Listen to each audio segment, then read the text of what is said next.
What if your lack of confidence was actually rooted in something that you're doing every day without even realizing it? In this episode, we're diving deep into a behavior that many aspiring entrepreneurs think is a good thing, that might actually be sabotaging your confidence and keeping you stuck in the aspiring stage, never quite reaching that confident entrepreneur stage. I'll also share why quitting your job to start your first business might not be the best idea, and how you can lower the risk and make your business dream a reality alongside your job. It's Mary Kate here from The Freedom You Deserve.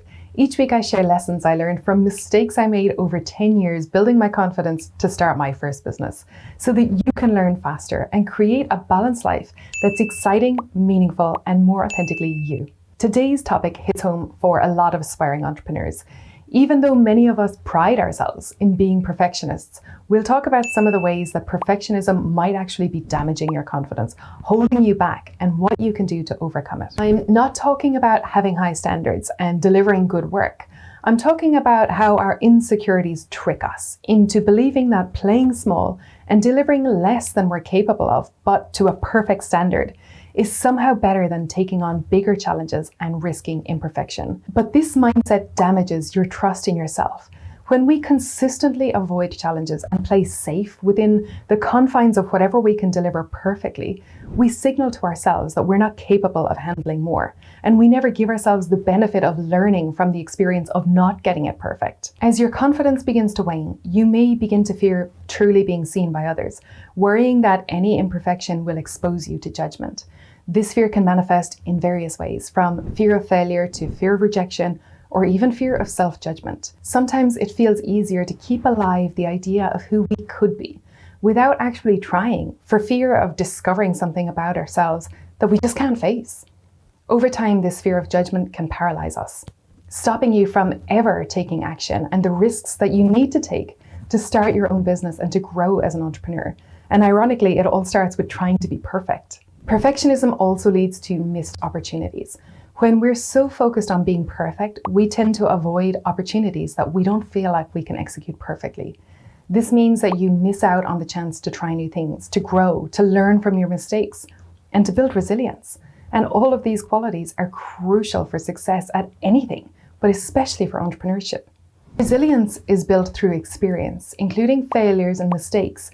And that's why I always say that failing along the way builds more confidence than succeeding the first time and wondering if it was a fluke. By striving for perfection and being so terrified of failure that you can't take a step forward, you rob yourself of the learning experience, hinder your growth, and you pretty much avoid success in the process. Perfectionism creates a smaller and smaller comfort zone over time.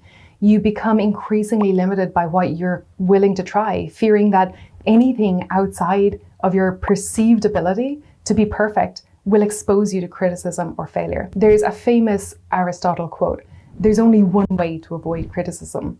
Do nothing, say nothing, be nothing."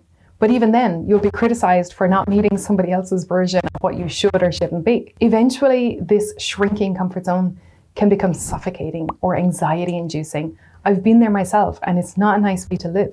The constant pressure to be perfect can lead to burnout, stress, and a paralyzing fear of being seen as anything less than completely flawless, which is ridiculous.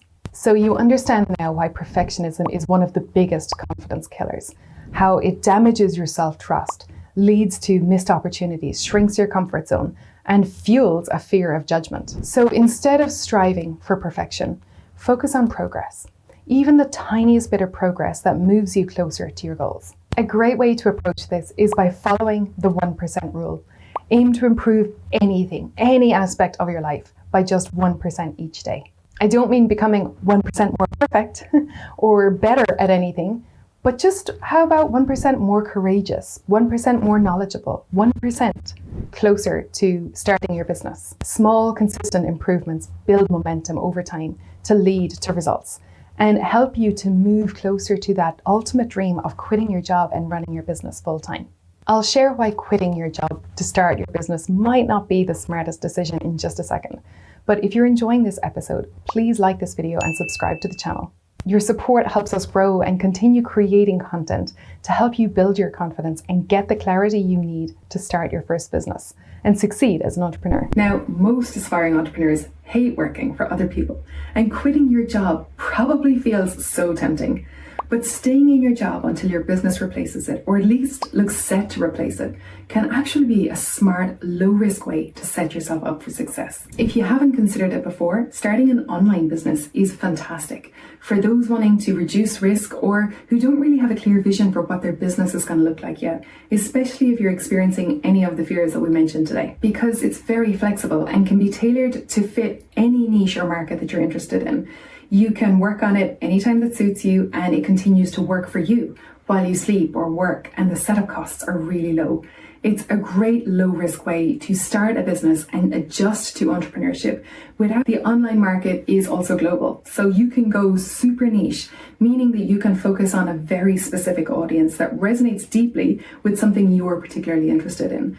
This level of specificity helps you to stand out in a crowded market and can build a loyal following just doing something that you already love to do. By not quitting your job right away, you give yourself financial stability to experiment, to make mistakes, and to learn what works best for you, all while building a business that feels right and sustainable. And you don't have to tell anyone what you're doing until you're ready. If what we're talking about here resonates with you and you want to take the next step in starting a business that feels good and feels aligned with the kind of life you actually want to create, a business that is fulfilling and helps you to achieve your unique version of freedom, not just something to replace your income, I'd love to invite you to join the waitlist for my upcoming program. I'm sure you already know that most businesses fail within the first 5 years. And this is mostly because people quit before they see success. Entrepreneurs who love what they do are much more likely to persist when things get hard, to actually succeed in business.